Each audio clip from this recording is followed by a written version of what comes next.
Hello दोस्तों, कैसे हो आप? सारे आशा करते हैं आप सभी अच्छे होंगे, मस्त होंगे, एकदम ठीक ठाक होंगे और एकदम मौज खाते होंगे, वो भी 2000। ठीक है दोस्तों, आज हम पढ़ेंगे मौर्य साम्राज्य का पार्ट 2, जो कि वरना थोड़ा बहुत चैप्टर रह गया है, उसको थोड़ा हम मतलब आज शेष भाग को आज हम पढ़ेंगे। तो दोस्तों, जो कि चंद्रगुप्त मौर्य था, वो मतलब जैन धर्म का अनुयायी था। जो कि बिंदुसार था, वो आजीवक धर्म का अनुयायी था। जो कि अशोक था, वो मतलब बौद्ध धर्म का। बिंदुसार एक योग्य मतलब योग्यता का बेटा था और एक योग्य बेटे का पिता भी था। ठीक है दोस्तों, इसके बाद फिर आज हम पढ़ेंगे अशोक द ग्रेट अशोक, जय सम्राट अशोक की। अशोक ने कलिंग युद्ध लड़ा व जीता। अशोक ने कलिंग युद्ध लड़ा व जीता। इसी इसी इसी मतलब युद्ध में उसका हृदय परिवर्तित हो गया, तो उसने यानी युद्ध घोष के स्थान पर धम्म घोष अपना लिया। दोस्तों, बौद्ध धर्म की प्रेरणा उसको उसके भतीजे यानी ने मतलब ग्रोथ से मिली थी, क्योंकि उस समय कोई भी मतलब ग्रोथ नहीं थी। भाग के भतीजे में कोई भी ग्रोथ नहीं थी, तो वो अपनी यानी अशोक अपनी ग्रोथ को बढ़ाने के लिए बौद्ध नानी धर्म को हानि अपना लिया। अशोक के गुरु हानि मतलब गुप्त थे। उसके उसके हानि उपयुक्त हथेवा के जो उपयुक्त में आते उपगुप्त में आते ने काम करे। दोस्तों, उसकी प्रिय प्रिय पत्नी कारूबाकी थी, जो कि मतलब कौशाम्बी की थी, जो कि कौशाम्बी की थी। बौद्ध धर्म के प्रचार के लिए इसने अपने बेटी महेंद्र एवं संघमित्रा को श्रीलंका भेजो। नीचे प्रचार करे। इसने धम्म यात्रा किया। किसने? अशोक ने यानी धम्म यात्रा किया। अशोक सांची का स्तूप भी मतलब बनवाया, जो कि अपने मध्य प्रदेश की सांची में स्थित है। सबसे ज़्यादा अभिलेख इसके मतलब ब्राह्मी लिपि में मिलते हैं। ब्राह्मी, क्योंकि अशोक हिंदू धर्म का भी अनुयायी था। वो भी मतलब ब्रह्मा के भाई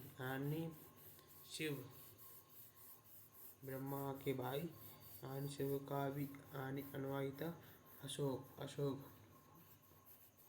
तथा सबसे ज़्यादा अभिलेख जाके मतलब ब्रह्मा ही में मिलेंगे, क्योंकि ब्रह्म ही तो समी लिखा दिया थे लेख 9 में पकड़ के 4 आता है। पहला शिलालेख पशु मतलब वध पर प्रतिबंध लगाना है। फिर भृगु अभिलेख में इसने खुद को मगध सम्राट कहा। भृगु सम्राट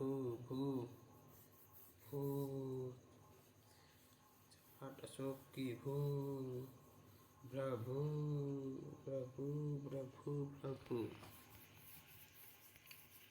केंद्रीय शासन किस वंश में स्टार्ट हुआ था? यानी नंद वंश के महापदामा यानी नंद के। अशोक के बाद आया कुणाल के बाद आया दशरथ और समझिए दशरथ के बाद आया तो बृहद्रथ,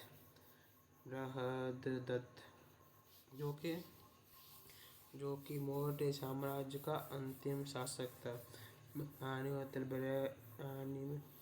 बृहदत्त मौर्य साम्राज्य का अंतिम शासक था। बृहद्रथ का सेनापति पुष्यमित्र पुष्यदई वाक्य में मतलब वही की यानी वही को दोस्त है गए बृहदत्त को दोस्त है गए यानी पुष्य यानी शुंग शुंग वही में मतलब पुष्यदई यानी बृहद्रथ ने बृहद्रथ की हत्या कर दी थी उसके सेनापति पुष्यमित्र शुंग ने। जी दोस्तों, फिर आते हैं अपन वन लाइनर क्वेश्चन पर जो कि बहुत इम्पोर्टेंट है दोस्तों, मौर्य साम्राज्य से संबंधित है। यानी यानी मतलब सिकंदर ने किस वर्ष भारत पर आक्रमण किया था? किस वर्ष? 326 ईसा पूर्व ईसा मसीह के पहले ईसा पूर्व में 326 ईसा पूर्व में सिकंदर ने किस वर्ष भारत पर आक्रमण किया था? सिकंदर ने किस वर्ष भारत पर आक्रमण किया था? 326 ईसा पूर्व में। अजातशत्रु का पुत्र जिसने पाटलिपुत्र की नींव रखी। अजातशत्रु जो कि यानी बिंबिसार का पुत्र था। अजातशत्रु का पुत्र जिसने पाटलिपुत्र यानी आकौसमिया उदाहरण ने रखी थी। यानी वही उत्पत्ति वही यदि पाटलिपुत्र की राजगृह के बाद मगध की राजधानी पाटलिपुत्र थी। पहले यदि राजगृह यानी राजा के गृह के बाद की पुत्र की पाटलिपुत्र की बज्जी महाजनपद की राजधानी क्या थी? मतलब वैशाली थी। बज्जी किसकी बज्जी आई थी? वैशाली की बज्जी आई थी। किसके स्रोत में भारत के 16 महाजनपदों का उल्लेख मिलता है? अंगुत्तर निकाय में 16 अंगूरन की उल्लेख मिलते हैं, वो भी बड़े अंगूरन को उल्लेख मिलते हैं। यानी मगध का राजा सिकंदर का समकालीन था। कौन सा राजा सिकंदर का समकालीन था? धनानंद के बाद आया चंद्रगुप्त मौर्य। प्रथम मगध साम्राज्य का उत्कर्ष किस सदी में हुआ? 6वीं में। जैन धर्म के अंतिम और 24वें तीर्थंकर वर्धमान महावीर स्वामी थे। लोगों को गौतम बुद्ध ने शिक्षा किस भाषा में दी थी?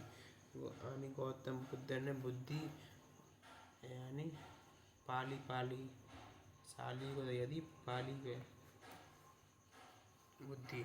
महावीर स्वामी ने कितने वर्ष में घर छोड़ा? 30 वर्ष की आयु में। मौर्यकालीन शिलालेख भारत में स्थित नहीं है। कंधार जो कि पाकिस्तान में है दोस्तों, जो कि पाकिस्तान में। मौर्य साम्राज्य की राजधानी कहाँ थी? पाटलिपुत्र यानी मौर्य की भी थी और बाकी थी यानी मगध की भी थी। मौर्य की और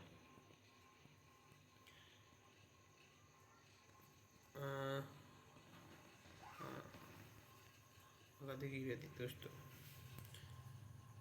मौर्य साम्राज्य का दूसरा शासक कौन बना? यानी चंद्रगुप्त के बाद आया था बिंदुसार जो कि एक योग्य मतलब पुत्र का पिता और यानी योग्य मतलब पिता का पुत्र था। मौर्य साम्राज्य का अंतिम शासक यानी मतलब बृहद्रथ था। यानी चंद्रगुप्त मौर्य का पोता कौन था? अशोक। मौर्य साम्राज्य की स्थापना 322 से 21 ईस्वी में हुई थी। अशोक के अधिकांश शिलालेख किस लिपि में मिलते हैं?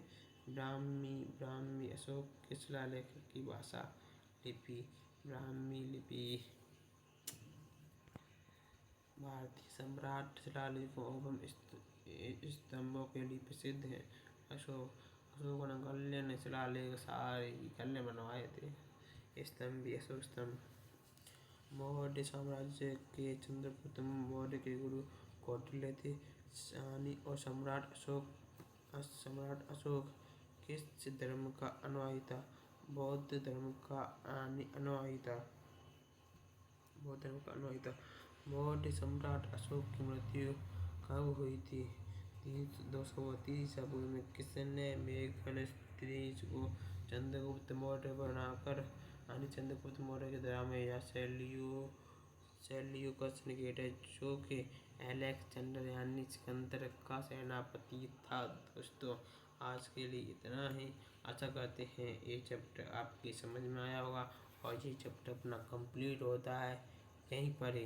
इसके बाद हम पढ़ेंगे मौर्य साम्राज्य की बात करेंगे मौर्योत्तर काल मौर्य साम्राज्य के बाद कौन कौन सी भी और आए थे। बस तो आज के लिए इतना ही दोस्तों। तब तक के लिए जय हिंद जय भारत।